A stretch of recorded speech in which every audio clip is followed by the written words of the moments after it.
भारत देश एक ऐसा देश है जहाँ पे इंसान को अच्छे से जिंदगी जीने के लिए जितनी भी चीजें चाहिए वो सारी यहाँ पे मिलती है। भरपूर मात्रा में पानी, जहाँ चाहे जितना चाहे उतना अनाज, फल, फ्रूट, सारी जरूरत की चीजें जिंदगी जीने के लिए मिलती है और बहुत ज्यादा ऑक्सीजन। इसके बाद भी ऐसा ही नहीं, इस धरती पे इतने सारे संत महात्मा, कबीर, ज्ञानेश्वर और कितने सारे संत महात्माओं ने जन्म लिया। यही नहीं खत्म होता दोस्तों, यहाँ तक इतना ही नहीं कि ये पुण्य धरती वो है जहाँ पे खुद भगवान राम और भगवान कृष्ण ने जन्म लिया था। और ऐसे भारत देश को आज बर्बाद करने वाले कोई और नहीं, सिर्फ और सिर्फ 2 कौड़ी के ये राजनेता, 2 कौड़ी के ये पॉलिटिशियन है और ये पॉलिटिक्स है। इसलिए आपका धर्म बनता है, आपका फर्ज बनता है कि इन पॉलिटिशियन को, इन नेताओं की सारी खबर आप रखो और इसके बाद जब जब जरूरत पड़े इनको क्वेश्चन पूछो, इनके खिलाफ भी एक्शन ले सकते हो, क्योंकि ये आपका फर्ज बनता है, ये आपका हक है।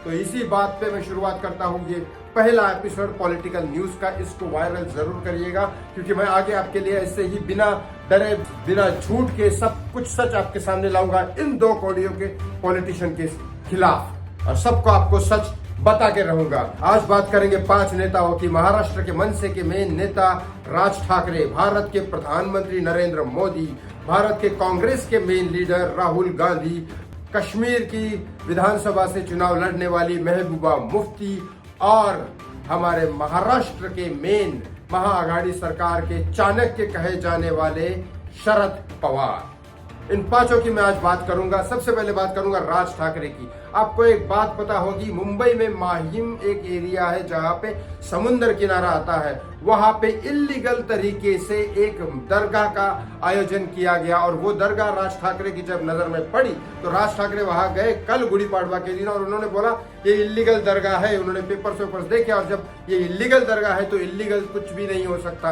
उन्होंने कहा इल्लीगल कुछ भी नहीं हो सकता, कानून के हिसाब से सब होगा। तो इस दरगाह को अगर संस्था जो भी शासन में है, एकनाथ शिंदे है और देवेंद्र फडणवीस, अगर वो इस दरगाह को नहीं गिराते तो मैं इसके बाजू में गणपति मंदिर बांधूंगा। ये तो बात सही है, अगर दरगाह इल्लीगल है तो दरगाह गिरानी पड़ेगी मेरे हिसाब से, मुझे ऐसा लगता है, क्योंकि इल्लीगल कोई भी चीज हो नहीं रहनी चाहिए। कानून व्यवस्था का कभी भी अपमान नहीं होना चाहिए, यही समाज के लिए अच्छा है, इस देश के लिए अच्छा है। दूसरी बात करता हूँ राहुल गांधी और नरेंद्र मोदी की। 2019 के इलेक्शन के वक्त में कैंपेन में जब राहुल गांधी गुजरात गए थे तो उन्होंने कहा था, चोर संबोधित किया था सारे के सारे मोदी परिवार के नाम पे, मोदी नाम के पूरे परिवार को बोला था कि चोर मोदी होते हैं। इसी बात पे नरेंद्र मोदी जी ने और कोई बीजेपी के पार्टी ने तो उनके खिलाफ कोर्ट में ये याचिका दर्ज नहीं की, लेकिन मोदी परिवार के किसी इंसान ने, नरेंद्र मोदी जी के नहीं, कोई और मोदी जी ने उनके खिलाफ एक याचिका दर्ज की। उसका कोर्ट का फैसला आज गुजरात में, सूरत में होने वाला है।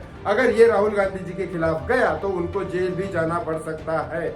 ये जो सिर्फ और सिर्फ 2019 के एक इलेक्शन में राहुल गांधी ने चोर मोदी करके कहा था, ये संबोधित करने के बाद ये कोर्ट का सुनवाई होगी। अगर ये सुनवाई राहुल गांधी के खिलाफ गई तो उनको जेल भी जाना पड़ सकता है। तीसरी बात करूंगा शरद पवार की। शरद पवार महाराष्ट्र के कांग्रेस के वो लीडर है, राष्ट्रवादी कांग्रेस के वो लीडर है जो चाणक्य कहा जाता है, जिनका पूना में जो बारामती है वहां जाता है कि वहां से उनको कोई नहीं हरा सकता।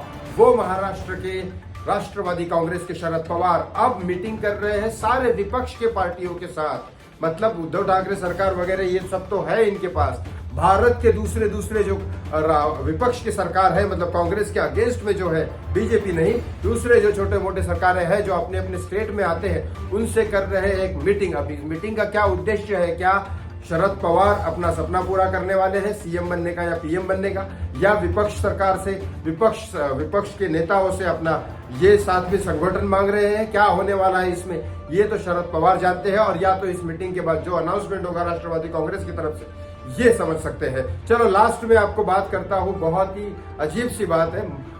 कश्मीर में एक पॉलिटिकल लीडर है महबूबा मुफ्ती, आपने जरूर नाम सुना होगा, हर बार कोई ना कोई कंट्रोवर्शियल स्टेटमेंट देती है। उसने ये कहा कि विधानसभा के आने वाले इलेक्शन में तब तक नहीं लड़ूंगी जब तक 370 की धारा कश्मीर में वापस ना लगा दी जाए।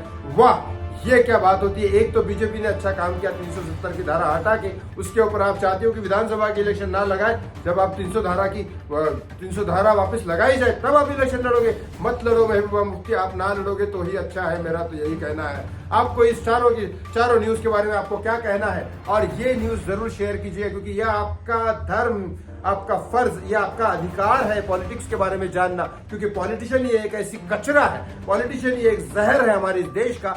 वही अगर सुधर जाएगा तो ये देश, इस देश को, भारत देश को जन्नत बनने से, स्वर्ग बनने से कोई नहीं रोक सकता।